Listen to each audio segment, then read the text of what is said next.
Salut tout le monde, c'est Kira Atelier. J'espère que vous allez bien. Moi, en tout cas, ça va super bien.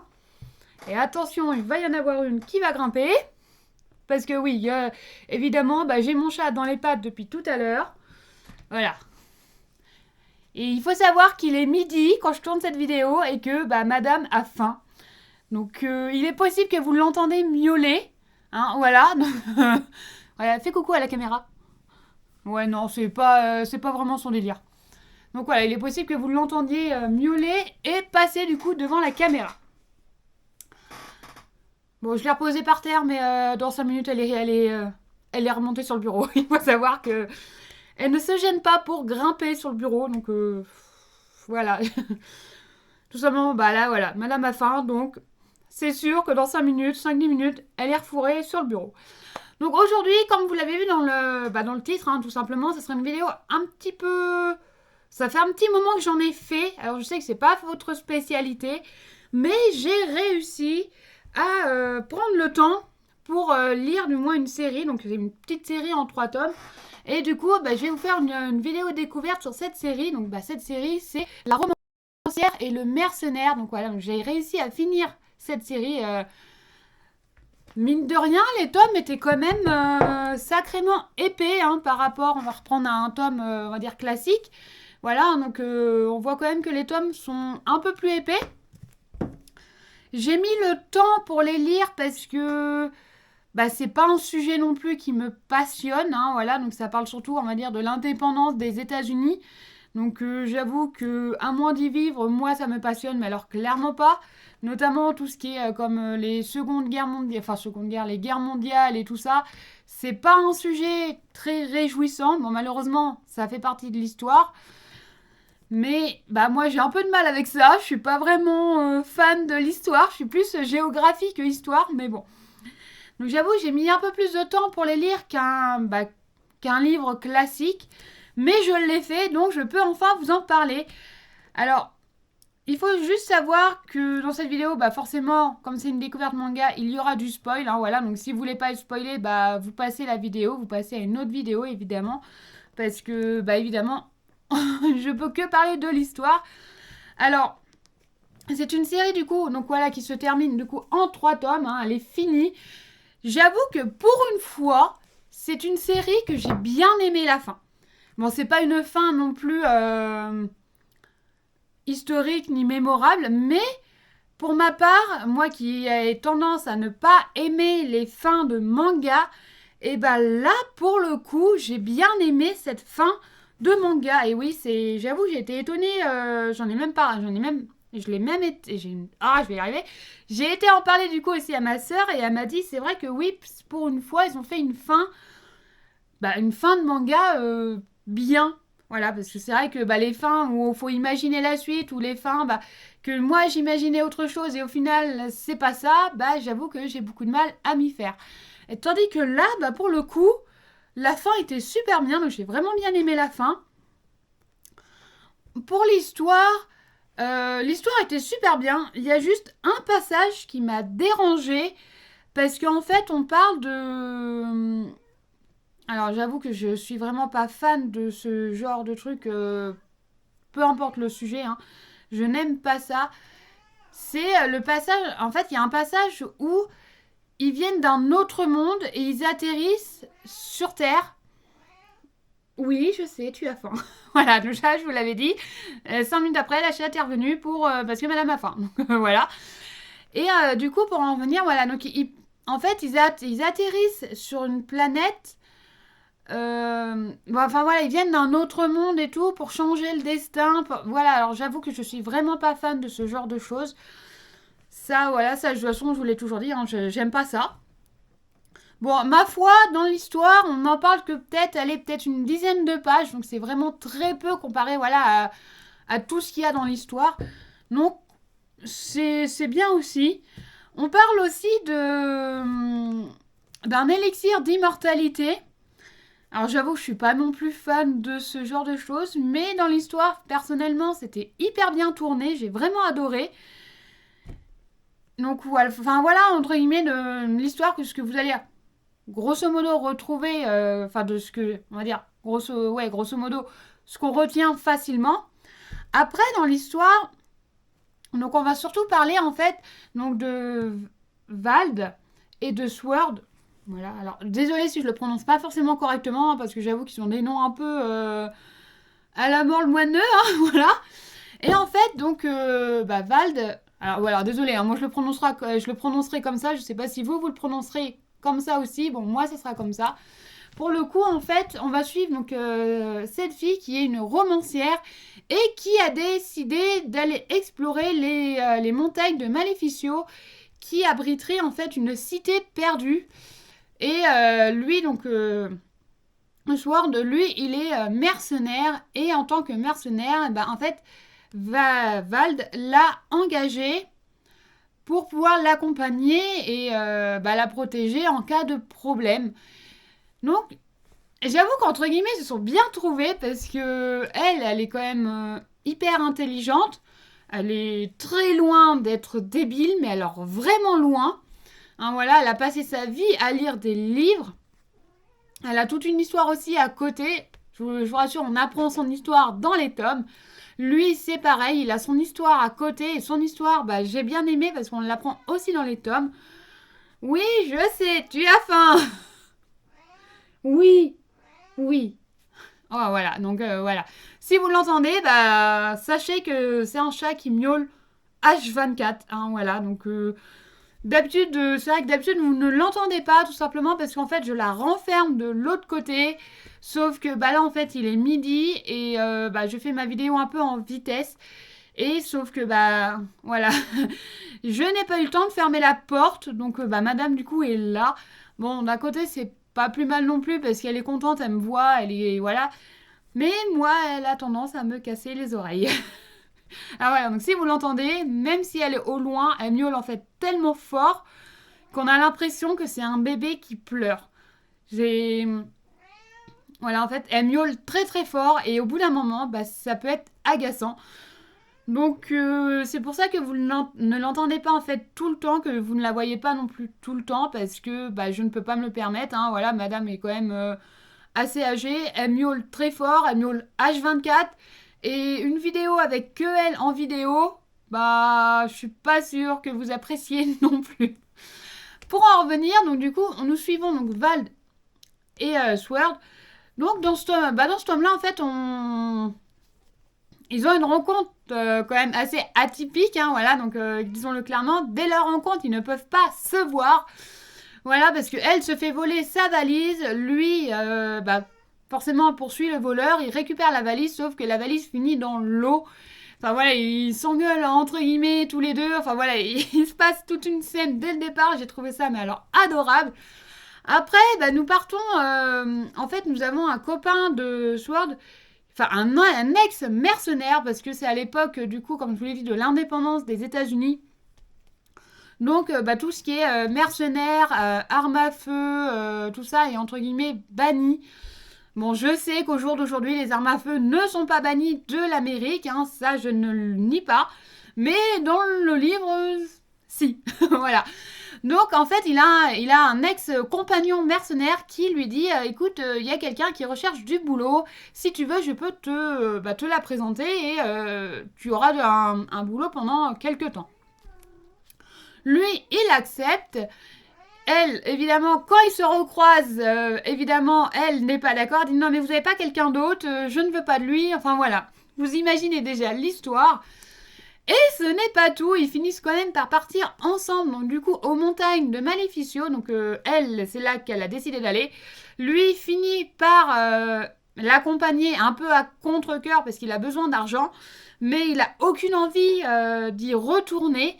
Tout simplement pour la simple et bonne raison que lui et ses compagnons, donc ils étaient trois, hein, donc notamment celui qui lui a dit comme quoi qu'elle recherchait quelqu'un, en fait ils recherchent, ils y ont été il y a 5 ans et ils en sont revenus vivants, mais pas sans mal, parce qu'en fait aux montagnes de Maleficio, donc dans cette cité perdue qui existe bel et bien hein, pour le coup, et il y a un monstre en fait qui y habite. Mais lui, du coup, comme il... alors, je vous le dirai plus tard, mais lui, il sait qui c'est, ce monstre. Voilà, donc il y a quand même toute une histoire derrière.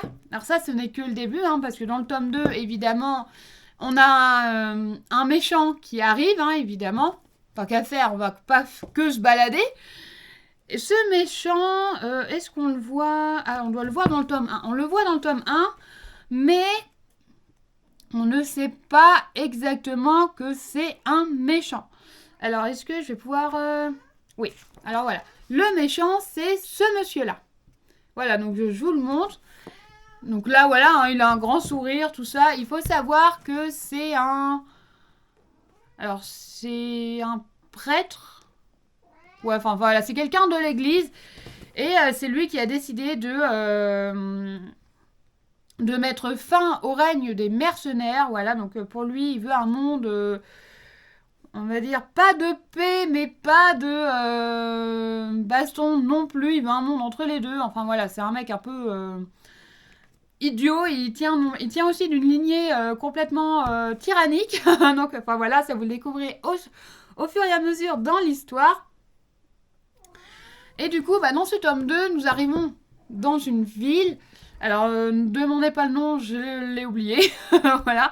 Il faut savoir que j'ai lu le tome juste hier, hein, enfin les tomes hier, et en fait, il y a tellement de mots, tellement d'expressions différentes qu'on ne peut pas tout retenir. Sauf pour ceux qui ont une mémoire d'éléphant. Hein. Voilà, donc dis bonjour à la caméra. Enfin, rebonjour. Ouais. Et pour le coup, ben en fait, ils arrivent dans une ville, sauf qu'ils sont poursuivis. Elle s'en est rendue compte, hein, voilà. Mais elle est, franchement, c'est hallucinant. Elle échafaude des plans H24 et tout. Enfin voilà, c'est vraiment pas si mal.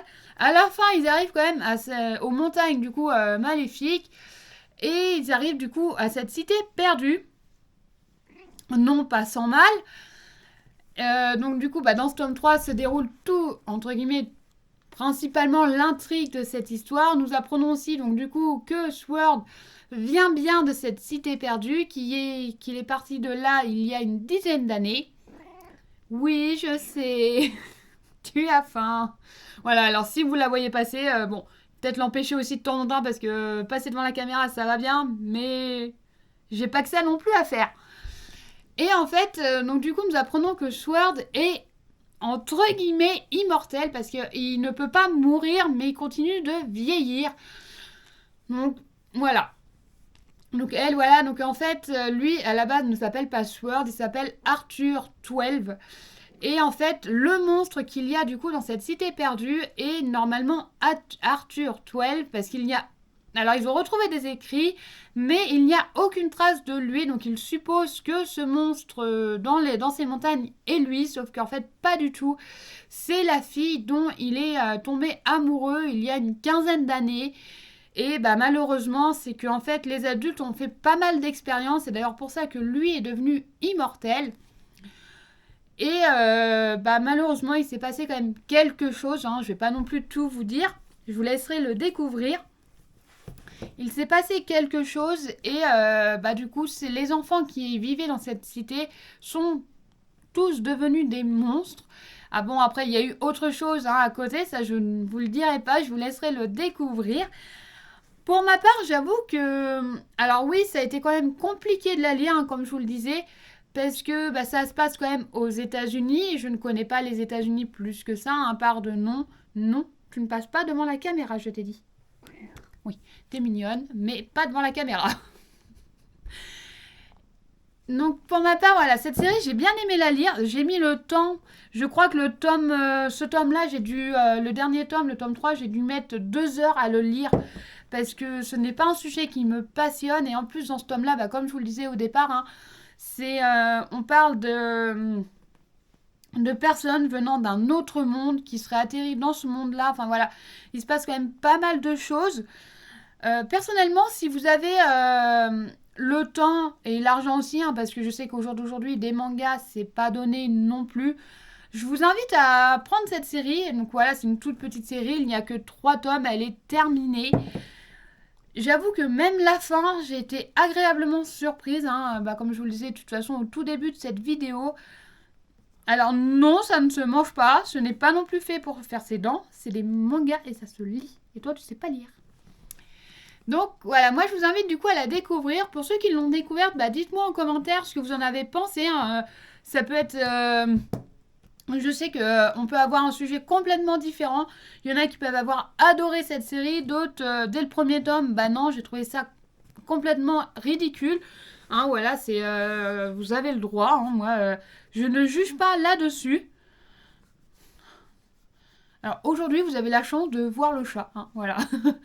Mais il faut savoir qu'elle s'appelle Framboise et que Madame a 16 ans. Enfin, elle va avoir 16 ans au mois d'avril, donc voilà, donc elle n'est plus toute jeune. Et là, vous avez de la chance parce qu'elle ne miaule pas. Bon, en même temps, je la caresse, donc c'est peut-être pour ça qu'elle miaule pas.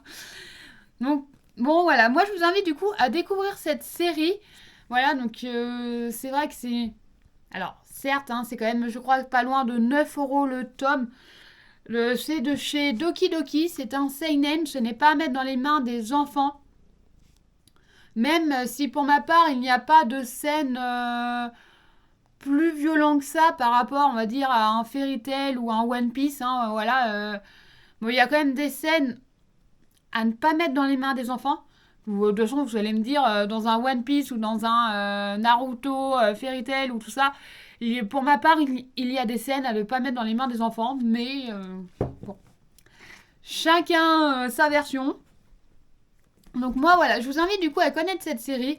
Si vous pouvez la trouver d'occasion, allez-y, hein, parce que 9 € le tome, bon, moi, comme je vous l'ai déjà dit, hein, je préfère en version 9 qu'en version d'occasion. Et c'est vrai que de toute façon, à part chez moi, et il y a surtout du neuf que de l'occasion. Bon, pour le moment, bah, on va rester dans la région parce que bah, Madame ne va pas supporter la voiture, malheureusement. Donc, bah, je changerai de région bah, quand Madame ne sera plus là, hein, parce que voilà, je sais qu'elle ne supportera pas la voiture, surtout si je fais entre 1 et 10 heures de route. Bah, c'est clair, net et précis que en fait, elle va littéralement mourir dans la voiture. Donc, pour le moment, bah, je vais garder mes boutiques de livres qu'il y a dans le secteur. Voilà, c'est pas que je ne veux pas, mais le souci, c'est qu'en y repensant, en fait, c'est que Madame ne supportera clairement pas la voiture. Donc, bah tant pis, je verrai pour déménager dans une autre région plus tard. Quand je n'aurai plus, du coup, bah, Madame dans les pattes. Parce que bah, ça va être compliqué pour elle. Voilà, et de toute façon, l'emmener chez le veto pour avoir ne serait-ce que l'anesthésier durant le trajet, c'est clairement mort hein, parce que Madame déjà n'aime pas le veto, ne supporte pas les médicaments. Voilà, enfin voilà. Et vu dans l'état qu'elle est, c'est encore moins... Non, je ne peux pas l'emmener. Alors, pour l'emmener au veto, j'ai quand même 20 minutes. Voilà, donc c'est un veto, c'est pas le plus proche, c'est pas le plus loin non plus, hein, évidemment. C'est un veto que moi j'ai confiance en eux. Voilà, donc je sais très bien ce qu'ils vont faire, je sais ce que. Voilà. Et je sais que de toute façon, bah, déjà, Madame ne supporte pas les médicaments. Ouais, ça tu le supportes pas. Parce que quand je dois te donner la pipette pour les puces, ouais, tu n'aimes pas ça. Et encore, c'est sur les poils. Hein. C'est pas un comprimé qu'elle a avalé. Si c'est un comprimé qu'elle a avalé, on doit être au moins 3 pour lui faire avaler. Voilà, donc quand je dois lui couper les griffes, c'est pareil, il faut être minimum 3 pour le faire. Enfin voilà, j'ai un chat compliqué. Elle est mignonne, hein, voilà. Voilà, elle est adorable. Hein. Mais je l'aime, hein, évidemment. Ça, je ne dirais pas le contraire. Je ne pourrais pas l'abandonner, ça c'est clairement non autorisé, hein, ça c'est mort. Voilà, je l'ai depuis que j'ai 13 ans, 14 ans, voilà, donc bah, comme je vous l'ai dit, hein, elle a 16 ans, donc je l'ai depuis de toute façon, depuis qu'elle est chaton, depuis qu'elle est bébé, je l'ai vu naître, hein, clairement, je l'ai vu naître, hein, j'ai connu sa mère. Ouais, d'ailleurs, toi, sa maman avait accouché à la maison, hein. Toi, t'as pas fait mieux, t'as été dans le placard à chaussettes. Mais bon... Enfin bref, moi voilà, je vous invite à découvrir du coup cette série. Si vous la connaissez, bah dites-moi en commentaire ce que vous en avez pensé. Hein. Moi ça m'intéresse de savoir. T'es obligé de passer devant la caméra. C'est instinctif chez toi. Donc voilà. Voilà, donc moi je vous invite du coup à la connaître, à découvrir ou à m'en parler en commentaire. Moi ça ne me gêne Clairement pas. Alors oui, je vous réponds, des fois pas forcément tout de suite, mais je vous réponds en commentaire quand j'ai le temps, voilà. Parce que c'est vrai que j'ai pas forcément le temps, mais généralement je prends le temps de vous répondre. Et moi, bah, sur ce, je vous dis à la semaine prochaine et en vous souhaitant une bonne semaine. Bye bye. Tu fais coucou. Hop, un petit chat.